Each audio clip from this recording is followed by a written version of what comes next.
Hello friends, स्वागत है आपको फिर से अपने चैनल रीच अप स्टडी में। चलिए दोस्त, फिर से हम लोग हिस्ट्री के नेक्स्ट वीडियो को देखते हैं। इससे पीछे वाले में हम लोग पढ़ चुके हैं कि फ्रांसीसी क्रांति जो है जो 1789 ईस्वी में हुआ था, है ना, उसका कारण क्या था, वह किस प्रकार हुआ था। ठीक है, तो उसके बाद अब देखते हैं। देखिए बुआ, जब फ्रांसीसी क्रांति हुआ तो क्रांति के बाद गरीबों ने एक साथ मिला, है ना। जब क्रांति हुआ तो वहाँ के राजा जो था, जो लुई 16वां था, और जो मिसेस खर्चालू थी उनके पत्नी, वो दोनों को गुलेटिन पर चढ़ा के मार दिया जाता है।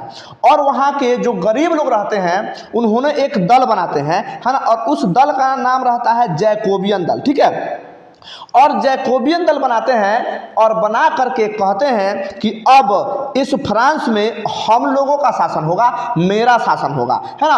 अब इसमें फ्रांस के जितने भी गरीब मजदूर लोग रहते हैं वो सब एकजुट होते हैं और उन्होंने एकजुट होकर के उनका कहना होता है कि अब हम लोग के अनुसार शासन चलना चाहिए, है ना। तो चलिए देखते हैं। देखिए क्या लिखा हुआ है से कि फ्रांसीसी क्रांति के बाद गरीबों का एक दल बना जिसका नाम जैकोबियन दल था। ठीक है, क्या था? जैकोबियन दल। फ्रांसीसी क्रांति हो गया, उसके बाद गरीबों ने एकजुट होकर के एक दल बनाया जिस दल का नाम क्या है? जैकोबियन दल था। ठीक है, और यह कहा कि अब मेरा शासन होगा।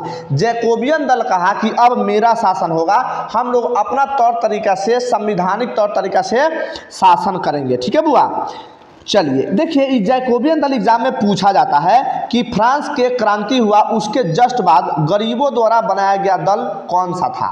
तो कौन था? जैकोबियन दल था। ठीक है बुआ, चलिए आगे है कि जैकोबियन, यहाँ पर मिसप्रिंट है, इसको सही कर लीजिएगा। क्या है कि जैकोबियन दल होगा, तो जैकोबियन दल बहुत मजबूत हुआ, है ना। इसका हेड बना रॉबस्पियर। ठीक है, जैकोबियन दल जो है बहुत मजबूत दल बना था और इसका जो हेड बना, कौन बना था? रॉबस्पियर, है ना। रॉबस्पियर ने हेड बने, ठीक है, जो गरीबों के लिए, है ना, काम करता। ठीक है, अब देखिए, यह लुई 16वां तथा पत्नी को, जो लुई 16वां था और उनकी पत्नी जो थी मिसेस खर्चालू, है ना, वो दोनों के पकड़ के गुलेटिन पर लटका कर मौत के घाट उतार दिया, है ना। मौत के घाट उतार देता है। इस प्रकार बुर्बो वंश समाप्त हो गया। लेकिन बुर्बो वंश जो है बुआ, वह पूरा समाप्त नहीं हुआ था। फिर आगे बुर्बो वंश की स्थापना फिर से होता है और राजा बनता है ना। स्थापना नहीं कहेंगे उसको, फिर से कुछ दिन के लिए तो नहीं चलाता है शासन, लेकिन फिर से पॉलिटिक्स रचता है और उस गेम के अकॉर्डिंग फिर से बुर्बो राजवंश यहाँ पर आ जाता है ना, शासन चलाने के लिए। तो बहुत इंपॉर्टेंट है बुआ, याद रखिएगा। देखिए किस तरीके से वहाँ नियम कानून, देखिए मतलब पूरा भूचाल मचा हुआ था फ्रांस में, तो एकदम हद हो चुका था। क्या है कि जैकोबियन दल बनाया गरीब लोग और उसका जो मेन हेड रॉबस्पियर को बनाया गया और रॉबस्पियर ने उठा और लुई 16वां और उसके पत्नी को गिलोटिन पर चला करके मौत के घाट उतार दिया, है ना। ये देखिए, इसी को गिलोटिन कहते हैं। ठीक है, यह क्या है? यह है गिलोटिन।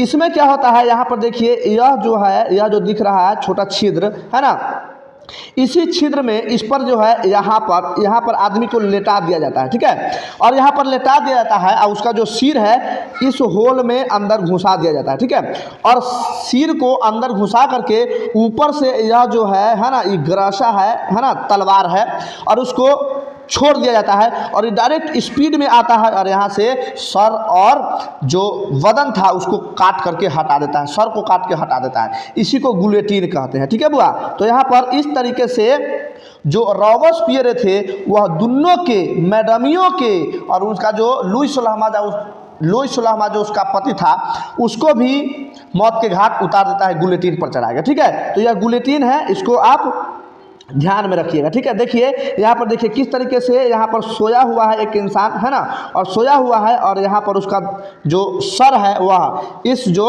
अंदर है ना, सर को पकड़ने वाला रहता है और यहाँ पर सर को फंसा दिया जाता है और ऊपर से जो तलवार है उसको गिरा दिया जाता है और इसका जो सर है वह अलग हो जाता है ना, धड़ से। ठीक है, इस प्रकार उसको दोनों को पकड़ के गुलेटिन पर चढ़ा दिया जाता है। ठीक है बुआ, चलिए अब देखिए इसके बाद क्या होता है कि इसके बाद फ्रांस पर नेपोलियन का शासन हुआ। हेड कौन बना था? रॉबespierre। जब रॉबespierre का शासन काल खत्म होता है तो आगे फिर नेपोलियन आता है शासन करने के लिए, है ना। नेपोलियन शासक बनता है। इसने देखिए इसने नारा दिया समानता, स्वतंत्रता और बंधुत्व को। बहुत इंपॉर्टेंट है, क्वेश्चन ऑब्जेक्टिव यहाँ से पूछा जाता है। नेपोलियन का कहना है कि हम यदि सरकार बने हैं, शासक बने हैं, तो लोगों को समानता देंगे, सब लोग एक बराबर होंगे, और स्वतंत्रता देंगे, लोग आज़ाद रहेंगे, और उसके साथ साथ भाईचारा भी रहेगा हमारे इस देश में।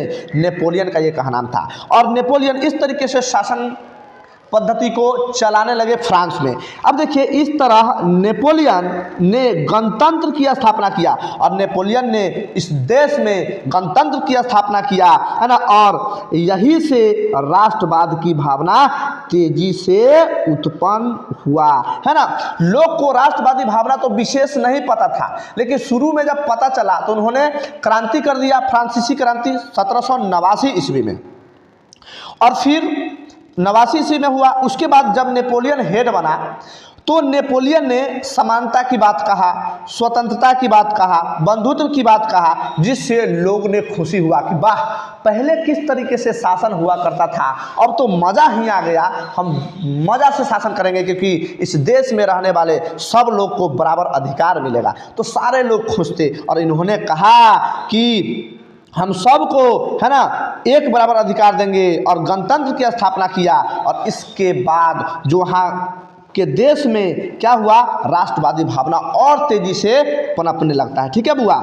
अब देखिए नेपोलियन को, देखिए नेपोलियन को देखा देखी जितने भी बगल में देश थे वह नेपोलियन को आमंत्रित किया, जितने भी देश थे, है ना। जैसे मानिए यदि हम एक घर में अच्छा काम कर रहे हैं तो उसके आसपास पड़ोस भी देखेगा तो कहेगा कि अरे वाह, कितना अच्छा से घर में नियम कानून से चला रहा है, अब सब लोग को हम आज़ाद देंगे, किसी को पीटेंगे नहीं, किसी को मारेंगे नहीं, और सब अपना आज़ादी से ज़िंदगी जिएगा।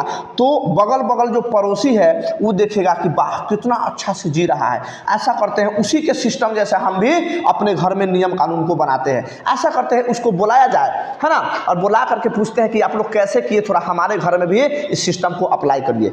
ठीक उसी प्रकार जिस प्रकार फ्रांस में नेपोलियन शासन किया कि बंधुत्व, समानता का अधिकार दिया, सब लोग को स्वतंत्रता के अधिकार दिया, बगल बगल वाला देश देख रहा था कि हमारे देश में राजा का शासन है, राजा अत्याचार कर रहा है। देखो फ्रांस में किस तरीके से लोगों ने अपना अधिकार के लिए युद्ध किया, और वहाँ का राजा नेपोलियन बना, और किस तरीके से लोगों को इतना बेहतरीन तरीके से आज़ादी दिया, और सबको स्वतंत्रता और बंधुत्व से जोड़ दिया।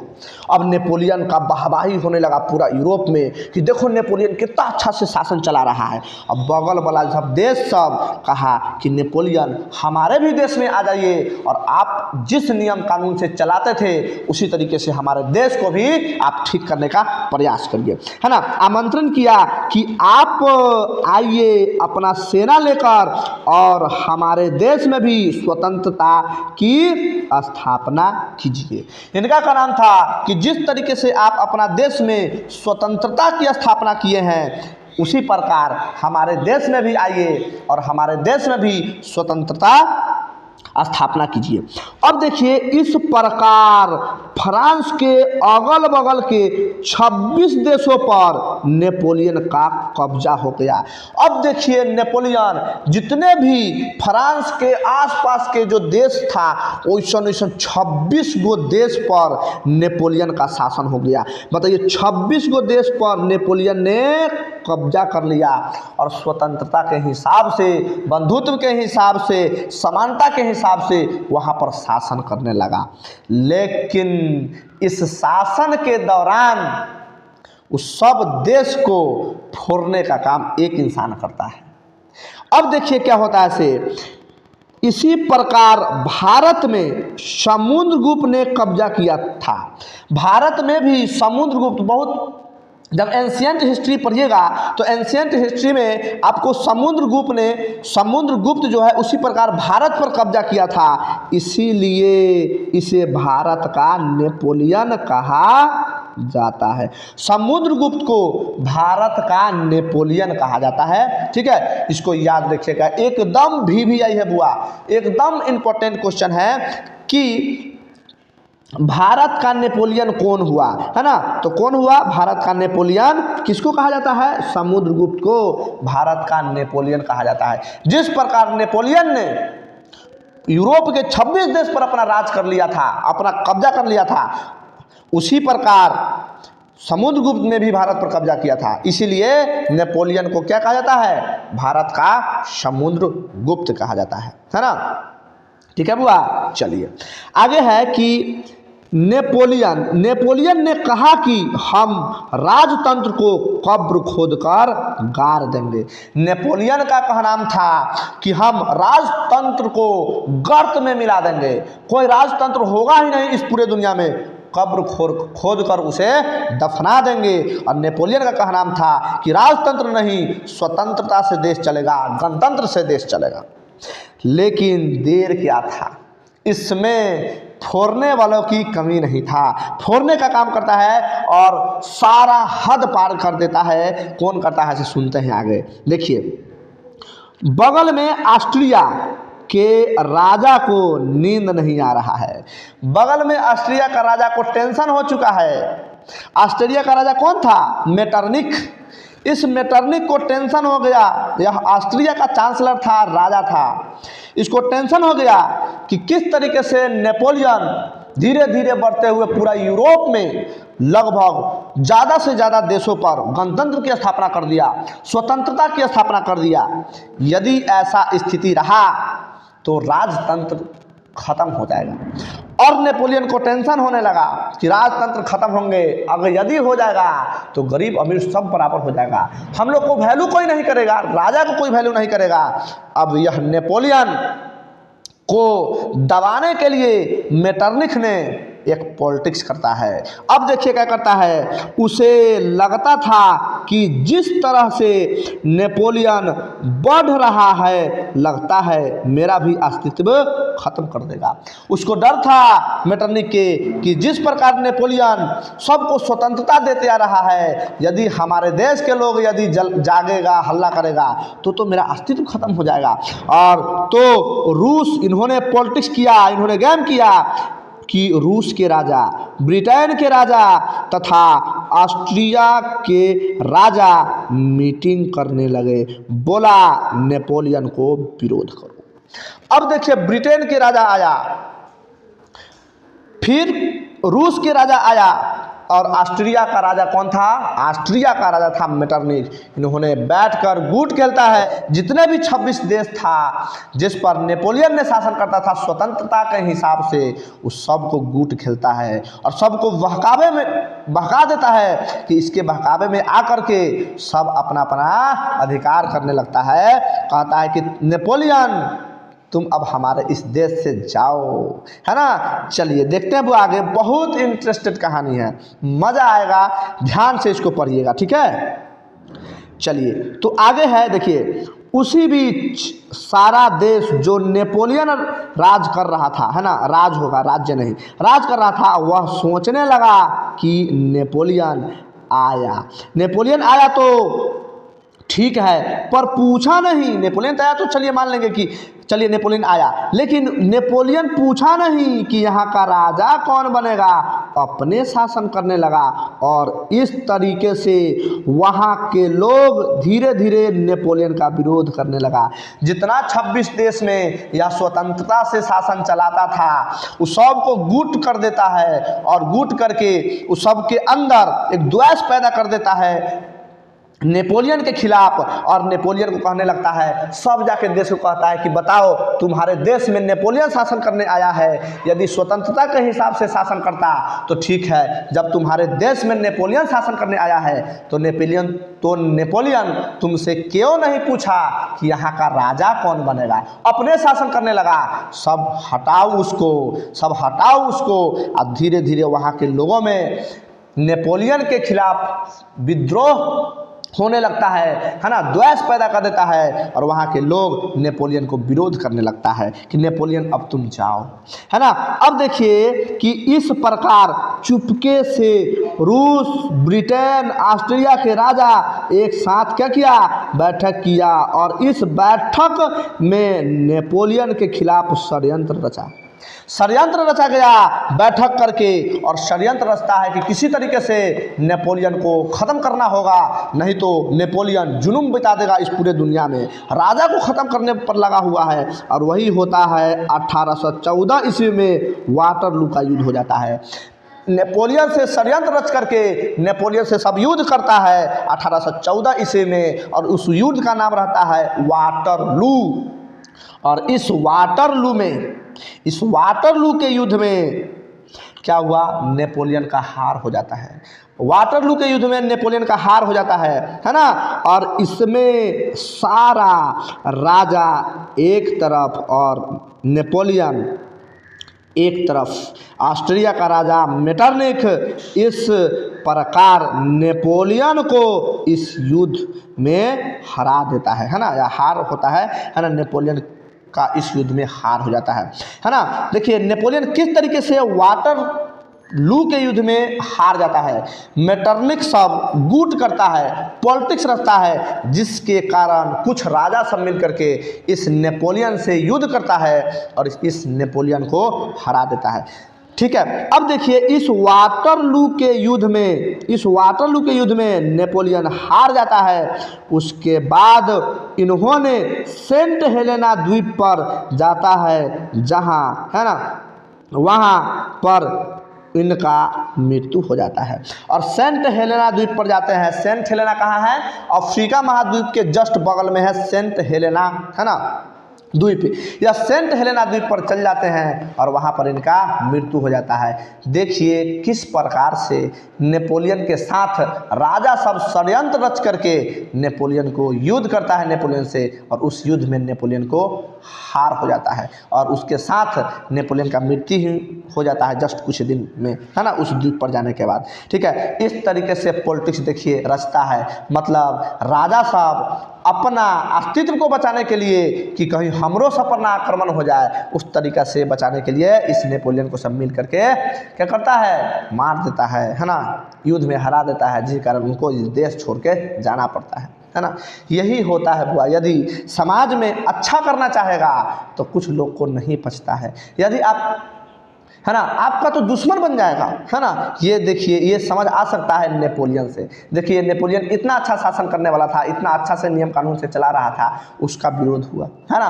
तो फिर हम लोग क्या है, इतना बड़ा लोग के साथ हो सकता है ना, तो हम लोग क्या है। लेकिन याद रखिएगा बुआ, हम लोग को अच्छा ही काम करना चाहिए, चाहे समाज में कितना ही हिनाई बुराई क्यों ना हो, बस आप अपने से ठीक रहिए, है ना। बस दुनिया की क्या है, दुनिया तो ऊपर वाला को भी दोष दे देता है ना। बाद बाकी इंसान है, थोड़ा गलती सलती होते रहता है, जीवन है चलते रहता है। ठीक है, ये चीज़ हमें सीख मिलता है इस नेपोलियन से कि नेपोलियन कितना अच्छा शासन चला रहा था, लेकिन राजा सब मिलकर उसको क्या करवा दिया, बताओ। चलिए आगे बुआ कि नेपोलियन के मरने के बाद मेटरनिख मजबूत बना, फिर उसने राजतंत्र बनाने के लिए सभी राजाओं को 1815 ईस्वी में बुलाया, जिसे वियना सम्मेलन कहा जाता है। मेटरनिख जब नेपोलियन जब पार लग गया तो मेटरनिख सारा राजा को बुलाता है और कहता है कि फिर से हम लोग राजतंत्र स्थापित कीजिए, राजाओं का फिर से शासन होगा। वो कौन शासन कर नियम कानून लगा के चल गया था नेपोलियन, वैसा नहीं होगा। अब सब राजा को बैठा करके मीटिंग करता है 1815 ईस्वी में, जिसे वियना सम्मेलन या इसी को वियना कांग्रेस के नाम से जाना जाता है। ठीक है बुआ, देखिए किस प्रकार से षड्यंत्र रच करके देश को फिर से गर्त में ले जाने का काम किया जा रहा है। ठीक है, चलिए अगला पेज पर देखते हैं। बुर्बो राजवंश के राजा लुई कौन है, 17वां को बुलाया गया। अब लुई 17वां को बुलाया गया, लुई 17वां को, इसको है ना, बुर्बो थोड़ा सही नहीं लिखा हुआ है, इसको सही कर लीजिएगा। ठीक है, लुई 17वां को बुलाया गया कि अब आप फ्रांस का राजा बने, है ना। अब देखिए राजतंत्र फिर से लगा दिया मेटरनिख ने और बुलावा दिया लुई 17वां का कि आइए फिर से आप शासन करिए, जिस तरीके से आपके दादा, आपके परदादा, आपके पिताजी शासन करे हैं उसी प्रकार आप भी फिर से राजतंत्र शासन फ्रांस पर करिए। तो यह मना किया, यह लुई 17वां मना किया कि हम नहीं बनेंगे शासक, कि पिता और माँ को गुलेटिन पर लटका दिया था, हम राजा नहीं बनेंगे, मना कर दिया कि हम नहीं बनेंगे। देखिए पीछे किस तरीके से लोग ने हमारे माताजी को और पिताजी को गुलेटिन पर चढ़ा के मार दिया था, हम नहीं बनेंगे, और यह डर के मारे राजा नहीं बनता है। इन्होंने सोचता है कि फिर कहीं लोग उग्र होंगे तो फिर हमरो ना कहीं गुलेटिन पर चढ़ा दिया जाएगा, इसीलिए इन्होंने मना कर दिया। तो फिर इसके बाद लुई 18वां को, है ना, फ्रांस का शासक बना दिया जाता है। तो लुई 18वां ने फ्रांस का शासक बना। इस प्रकार मेटरनिख ने पुनः राजतंत्र स्थापना किया और लुई 18वां ने जनता के अनुसार शासन किया। लुई 18वां मिला जुला के तनका ठीक था, जनता के हिसाब से शासन करता था, है ना, मिला जुला के शासन किया, लेकिन शासन कैसा था? राजतंत्र ही था। इस तरीके से देखिए मेटरनिख ने किस तरीके से फिर से राजतंत्र स्थापित कर दिया था। अब देखिए इसका शासन 1824 ईस्वी तक चला, किसका? लुई 18वां का। उसके बाद इसका चचेरा भाई चार्ल्स 10 आता है शासन करने के लिए फ्रांस पर। तो चार्ल्स 10 राजा बना। यह अपना प्रधानमंत्री पोलिगनेक को बनाया, है ना। चार्ल्स 10 राजा बना और प्रधानमंत्री पोलिगनेक को बनाया और 1830 में यह दोनों मिलकर पुनः पादरी, कुलीन तथा साधारण वर्ग में समाज को बांट दिया। अब देखिए यहाँ से फिर से पुरानका नियम चालू कर दिया, फिर से पादरी और कुलीन को, है ना, ज़्यादा वैल्यू देने लगा और जो साधारण वर्ग थे उसको फिर से वैल्यू नहीं दिया जाने लगा। कौन कर रहा था? जो चार्ल्स 10 था उसका प्रधानमंत्री पोलिगनेक। ठीक है, क्वेश्चन पूछा जाता है कि चार्ल्स 10 का प्रधानमंत्री कौन था? तो पोलिगनेक था, याद रखिएगा। ठीक है, तो पोलिगनेक ने समाज को फिर से बांटने का काम किया। आगे देखिए, जनता इससे गुस्सा आकर राजा का विरोध किया। जनता तो गुस्सा होगा ही और राजा का विरोध करने लगा और पेरिस के सड़कों पर भीड़ लगाया। फिर से लोग ने भीड़ लगा दिया कि अब तो हम नहीं सहेंगे, और फिर से लोगों ने भीड़ लगाया। तो चार्ल्स 10 ने डर से इंग्लैंड भाग गया। चार्ल्स 10 डरे इंग्लैंड भाग जाता है और इस प्रकार 1930 ईस्वी में बुर्बो वंश का पूर्ण रूप से समाप्त हो गया। और याद रखिएगा 1830 ईस्वी में, सॉरी 1900 नहीं है, 1830 ईस्वी में बुर्बो वंश कंप्लीट फ्रांस से समाप्त हो जाता है। अब दूसरा वंश आता है जो संविधानक तौर तरीका से वहाँ का शासन चलाएगा। देख रहे हैं फ्रांस कितना झेला है ना, अपना आज़ादी को पाने के लिए। ठीक है, चलिए आगे हुआ कि लोगों का कहना था कि संवैधानिक राजतंत्र हो, संवैधानिक हिसाब से देश चलना चाहिए।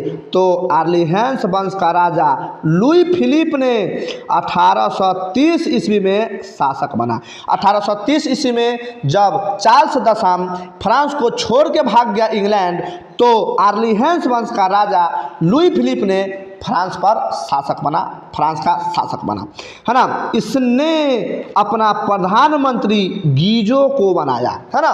प्रधानमंत्री किसको बनाया? गीजो को बनाता है देश को चलाने के लिए। चलिए इससे आगे देखते हैं बुआ। हाँ चलिए, तो देखिए उन्होंने क्या किया? गीजो को बनाया। यह जो गीजो था यह चुपके चुपके अमीरों पर ध्यान देता था, अमीरों पर ध्यान देता था, चुपके चुपके, गरीबों पर नहीं। गरीबों को इनकार कर देता था और अमीर पर ध्यान देता था। फिर क्या हुआ? 1848 ईस्वी आते आते भूखमरी हो गया। फिर 48 आया, स्थिति और गंभीर होने लगा, है ना। तो फिर से लोगों का भीड़ पेरिस में जुटा, और लोगों का भीड़ फिर से पेरिस में जुटा, है ना। अब क्या हुआ, फिर फिलिप तथा गीजो, है ना, जीजो नहीं होगा गीजो होगा, गीजो इंग्लैंड भाग गया। और जब लोगों ने पेरिस में फिर से जुटा, हंगामा किया, तब फिर लुई फिलिप और गीजो फिर से इंग्लैंड भाग जाता है कि कहीं हमरा ना बुलेटिन पर चढ़ा के मार दे, है ना, भाग जाता है। अब देखिए, फिर लोग ने बोला कि गणतंत्र की स्थापना हो, लोगों ने गणतंत्र की स्थापना करने के लिए कहता है। और 1848 ईस्वी में फिर दूसरा बार गणतंत्र की स्थापना हुआ। एक बार नेपोलियन किया था, तथा नेपोलियन तृतीय को, नेपोलियन नहीं, वो तो मर चुके हैं, दूसरा नेपोलियन तृतीय आदमी का नाम रहता है, उनको हेड बनाया गया। उधर ऑस्ट्रिया में भी लोग देखा देखी हल्ला किया, तो मेटरनिख भी इंग्लैंड भाग गया।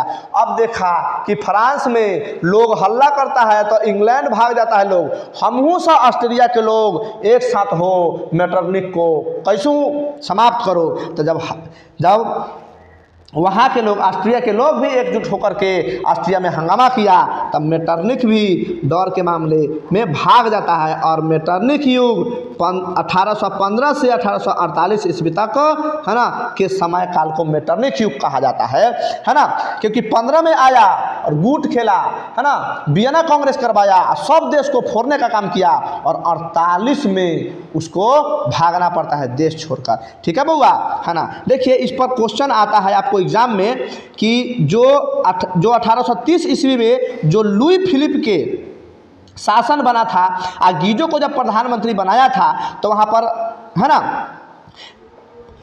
गीजो को प्रधानमंत्री बनाया था। और 1930 ईस्वी में क्या हुआ था, लोग ने आंदोलन किया तभी तो आया अर्लीहेंसमंस का राजा लुई फिलिप, तो लोग आंदोलन किया 1930 ईस्वी में। तो ये क्वेश्चन आता है कि 1830 के क्रांति को लिखे, तो यही क्रांति हुआ था 1830 में। ठीक है, तो इस पर अगला जो लेक्चर आएगा बुआ, ये 1830 के हम लोग स्पेशल क्रांति देखेंगे कि उसमें किस प्रकार क्रांति हुआ था। ठीक है, उसके बाद बुआ यहो क्वेश्चन आता है कि 1848 में भी देखें कि एक क्रांति हुआ, है ना। तो 1848 के भी क्रांति से क्वेश्चन आता है कि 1830 के क्रांति पर एक क्वेश्चन आता है कि उसके बारे में लिखिए, और 1848 की क्रांति पर भी एक क्वेश्चन को, है ना, पूछा जाता है। तो इससे नेक्स्ट वाला वीडियो में हम लोग अब इससे आगे देखेंगे। ठीक है, यदि आपको ज़रूरत हो तो इसको स्क्रीनशॉट लेकर के आप नोट कर सकते हैं। ठीक है, या यदि आपको पीडीएफ चाहिए तो स्क्रीन पर जो नंबर है उस पर आप व्हाट्सअप कर सकते हैं, व्हाट्सअप नंबर है ना, व्हाट्सअप कर सकते हैं, पीडीएफ आपको प्रोवाइड कर दिया जाएगा। ठीक है, और एक चीज़ कहना चाहेंगे बच्चों कि इस वीडियो को अपने दोस्त के पास खूब शेयर करिए, है ना, शेयर करिए, जिनको ज़रूरत हो, लगे कि यदि मेरा पढ़ाया अच्छा लगे, यदि समझ आ रहा है, तो इस वीडियो को आप अपने दोस्तों के पास बिल्कुल शेयर करिए। ठीक है, यदि वीडियो अच्छा लगा होगा तो लाइक करिएगा, सब्सक्राइब करिएगा और शेयर करिएगा।